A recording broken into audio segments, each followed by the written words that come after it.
அஸ்ஸலாமு அலைக்கும் வரஹ்மத்துல்லாஹி வபரகாத்துஹு. பிஸ்மில்லாஹிர் ரஹ்மானிர் ரஹீம். கண்ணியமானவர்களே, ஒரு மனிதனுடைய தொழுகை ஏற்றுக்கொள்ளப்பட வேண்டும் என்றால் இரண்டு விடயங்களிலிருந்து அந்த மனிதன் சுத்தமாக இருக்க வேண்டும். முதலாவது சிறு தொடக்கு பெருந்தொடக்கு இரண்டிலிருந்து சுத்தமாக இருக்க வேண்டும். இரண்டாவது நஜீஸிலிருந்து சுத்தமாக இருக்க வேண்டும். அன்பானவர்களே, 7 வகையான நஜீஸ்கள் இருக்கின்றன. அவைகளிலிருந்து ஒரு மனிதன் சுத்தமாக இருந்தால்தான் அவருடைய தொழுகை ஏற்றுக்கொள்ளப்படும். அவருடைய உடுப்பிலோ உடம்பிலோ அல்லது தொழும் இடத்திலோ 3 இடங்கள் சுத்தமாக இருக்க வேண்டும். ஆடை, இரண்டாவது உடம்பு, மூணாவது தொழும் இடம். இந்த 3 விடயங்களும் இந்த 7 வகையான நஜீஸிலிருந்து சுத்தமாக இருந்தால்தான் அவருடைய தொழுகை ஏற்றுக்கொள்ளப்படும். முதலாவது சாராயம். சாராயம் போதையை உண்டாக்கக்கூடிய பொருட்கள் எவைகள் எல்லாம் இருக்கின்றதோ அது ஒரு மனிதனில் ஏற்படும் என்றால், ஒரு மனிதனுடைய ஆடையிலோ உடம்பிலோ இருக்கும் என்றால் அவருடைய தொழுகை ஏற்றுக்கொள்ளப்பட மாட்டாது. இதற்கு தெளிவான ஆதாரம் தான் குர்ஆனுடைய ஆதாரம். அல்லாஹ் தஆலா சொல்கின்றான், இன்னமல் ഖம்ரு வல் மைசிர் வல் அன்சாப் வல் அஸ்லாம் ரிஜ்சும் மின் அமலி ஷைத்தான். 4 விடயங்கள் இது நஜீஸானது என்று அல்லாஹ் தஆலா சொல்லி காட்டுகின்றான். அந்த 4 விடயத்தில் முதலாவது அல்லாஹ் சொல்வதுதான் ஹம் என்ற சாராயமாக இருக்கின்றது. அல்லாஹ் சொல்கின்றான், இது நஜீஸானது ஃபஜ்தனிபு, இதை நீங்கள் தவிர்த்து கொள்ளுங்கள் என்று அல்லாஹ் தஆலா சொல்கின்றான். சாராயத்தை பற்றி சொல்லப்பட்டிருக்கின்றது, ஆனால் போதை பொருளை பற்றி குர்ஆனில் சொல்லப்படவில்லை. போதை பொருளை பற்றி நபி ஸல்லல்லாஹு அலைஹி வஸல்லம் ஹதீஸிலே சொல்லி இருக்கின்றார்கள், குல்லு முஸ்கிரின் ஹம்ருன், எதையெல்லாம் போதையை உண்டாக்குமோ அது சாராயமாக இருக்கின்றது. வகுல்லு ஹம்ரின் ஹராம், அனைத்து சாராயமும் ஹராமானது என்று நபி ஸல்லல்லாஹு அலைஹி வஸல்லம் சொல்லியிருக்கின்றார். இரண்டாவது ஹதீஸிலே சொல்லப்பட்ட நஜீஸான விடயம் தான் நாய் பன்றி. நபி ஸல்லல்லாஹு அலைஹி வஸல்லம் சொன்னார்கள், ஒருவருடைய பாத்திரத்தில் நாய் வாயை போட்டால் அதை 7 தடவை கழுவ வேண்டும், அதில் ஒரு தடவை மண்ணை கொண்டு கழுவ வேண்டும் என்று நபி ஸல்லல்லாஹு அலைஹி வஸல்லம் அவர்கள் சொல்லி காட்டி இருக்கின்றார்கள். நாயுடைய அந்தஸ்திலே இருக்கக்கூடியதுதான் பன்றியுமாக இருக்கின்றது. மூன்றாவது நஜீஸ் தான் செத்தவைகள். செத்தவைகள் என்றால் அதாவது ஷரியத்துடைய முறைப்படி அறுக்காமல் இறந்து போன செத்து போன மிருகங்கள். ஷரியத்துடைய முறைப்படி அடுத்த ஷரியத் பிஸ்மில்லா சொல்ல வேண்டும் என்று காட்டி இருக்கின்றது. அந்த முறைப்படி அறுக்காமல் செத்து போன இறந்து போன உயிரினங்கள் இது ஹராமாக இருக்கின்றது. உதாரணமாக செத்த மாடு இருக்கின்றது, இதை சாப்பிட முடியாது, இதை சாப்பிட முடியாது.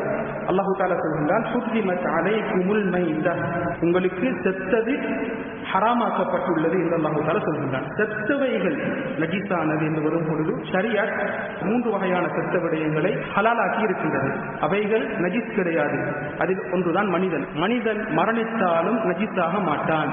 ஏன் காரணம்? அல்லாஹ் தஆலா மனிதனை கண்ணியப்படுத்தி இருக்கின்றான். வலகத் கர்ரம்னா பனி ஆதம், நிச்சயமாக மனிதனை நாங்கள் கண்ணியப்படுத்தி இருக்கின்றோம். நபி ஸல்லல்லாஹு அலைஹி வஸல்லம் ஒரு ஹதீஸிலே சொன்னார்கள், சுப்ஹானல்லாஹ் இன்னல் முஸ்லிம் லா யன்ஜுஸ், நிச்சயமாக முஸ்லிம் ஒரு நாளும் நஜீஸாக மாட்டான் என்று சொன்னார்கள். இப்னு அப்பாஸ் ரலியல்லாஹு அன்ஹு சொல்லி காட்டுகின்றார்கள், அல் முஸ்லிம் லா யன்ஜுஸ் ஹய்யன் வலா மய்யிதன், முஸ்லிம் உயிருடன் இருக்கும் பொழுது நஜீஸாக மாட்டான், செத்ததற்கு மரணித்ததற்கு பின்னாலும் அவன் நஜீஸாக மாட்டான் என்று இப்னு அப்பாஸ் ரலியல்லாஹு அன்ஹு சொல்லி காட்டுகின்றார்கள். அடுத்ததாக செத்தவைகளில் எமக்கு ஹலாலானதுதான் வெட்டுக்கிளியும் மீனும். கடலில் இருக்கக்கூடிய மீனை யாரும் எடுத்து பிஸ்மில்லா சொல்லி அறுத்து சாப்பிடுவது கிடையாது, அது செத்துத்தான் வரும், அது ஹலாலானது. இதே போன்று வெட்டுக்கிளி என்றால் அரபு நாடுகளிலே இருக்கக்கூடிய பெரிய சைஸிலே இருக்கக்கூடிய வெட்டுக்கிளிகள், இவைகள் பிஸ்மில்லா சொல்லாவிட்டாலும் செத்து போனால் அது எமக்கு ஹலாலானது என்று நபி ஸல்லல்லாஹு அலைஹி வஸல்லம் தெளிவாக ஹதீஸிலே சொல்லி இருக்கின்றார்கள். இதே போன்று 4வது நஜீஸ் தான் ஓடக்கூடிய இரத்தம். ஓடக்கூடிய இரத்தம், உதாரணமாக ஒரு இடத்திலே மாடு அறுக்கப்பட்டிருக்கின்றது, அதன் இரத்தம் ஓடிக்கொண்டே இருக்கின்றது. அந்த இரத்தம் ஒரு மனிதனுடைய உடம்பிலே படும் என்றால் அந்த இரத்தம் நஜீஸானது. அவர் அதை சுத்தம் பண்ணினால் தான் தொழுகை ஏற்றுக்கொள்ளப்படும். இரத்தம் என்று வரும் பொழுது சில நேரங்களிலே நெலும்பு இருக்கின்றது, நெலும்பி அடிக்கின்றால் அந்த இரத்தம் உடம்பிலே படுகின்றது, இதற்கு மன்னிப்பு இருக்கின்றது. சிறிய இரத்தத்துக்கு மன்னிப்பு இருக்கின்றது. ஆனால் இரத்தம் ஓடக்கூடிய அளவுக்கு இருக்கும் என்றால் அந்த சந்தர்ப்பத்திலே அவருக்கு மன்னிப்பு இருக்கின்றது. இதை பற்றி இன்ஷா அல்லாஹ் இன்னும் ஒரு சந்தர்ப்பத்திலே விதிவிலக்கான சில விடயங்கள் இருக்கின்றன, இதை பற்றி இன்னும் ஒரு சந்தர்ப்பத்திலே பேசுகின்றேன். 5வது நஜீஸான விடயம் தான் ஒரு மனிதனுடைய சிறுநீர், யூரினும் அந்த மனிதனுடைய மலமும் இது நஜீஸானதாக இருக்கின்றது. இதற்கு ஆதாரம் ஹதீஸிலே வரக்கூடிய ஆதாரம், ஒரு நாட்டுப்புறத்து மனிதர் மஸ்ஜிதிலே சிறுநீர் கழித்தார். நபி ஸல்லல்லாஹு அலைஹி வஸல்லம் அவர்கள் அவர் சென்றதற்கு பின்னால், அவர் வேலையை முடித்ததற்கு பின்னால் சொன்னார்கள், அவர் சிறுநீர் கழித்த இடத்திலே நீங்கள் ஒரு வாளி தண்ணீரை ஊற்றி விடுங்கள், காரணம் அது நஜீஸான இடம் என்று நபி ஸல்லல்லாஹு அலைஹி வஸல்லம் அவர்கள் சொல்லி இருக்கின்றார். இதே போன்ற 6வது நஜீஸான விடயம் தான் ஒரு மிருகம் உயிருடன் இருக்கும் பொழுது அதிலிருந்து ஒரு பொருள் வெட்டி எடுக்கப்பட்டிருக்கிறது. உதாரணமாக ஒரு மாடு இருக்கின்றது, அந்த மாட்டிலிருந்து ஒருவர் இறைச்சியை வெட்டி எடுத்திருக்கின்றார். அப்படி வெட்டி எடுக்கப்பட்ட அந்த பொருள் அது நஜீஸானது, அதை சாப்பிட முடியாது. இது நஜீஸானது என்பதை ஞாபகத்தில் வைக்க வேண்டும். இதற்கு ஆதாரம் தான் நபி ஸல்லல்லாஹு அலைஹி வஸல்லம் சொன்னார்கள், மா குத்திஅ மின் பஹீமத்தின் ஃபஹுவ மைத்தா. ஒரு பிராணியிலிருந்து, மாட்டிலிருந்தோ ஒட்டகத்திலிருந்தோ ஆற்றிலிருந்தோ துண்டிக்கப்பட்ட, அறுத்தெடுக்கப்பட்ட, உயிருடன் இருக்கும் பொழுது எடுக்கப்பட்ட அந்த இறைச்சி இது செத்ததற்கு சமன், இது நஜீஸானது என்று நபி ஸல்லல்லாஹு அலைஹி வஸல்லம் அவர்கள் சொல்லி இருக்கின்றார்கள். இதே போன்று 7வது கடைசி விடயம் தான் சாப்பிட முடியாத ஒரு மிருகத்துடைய பால்.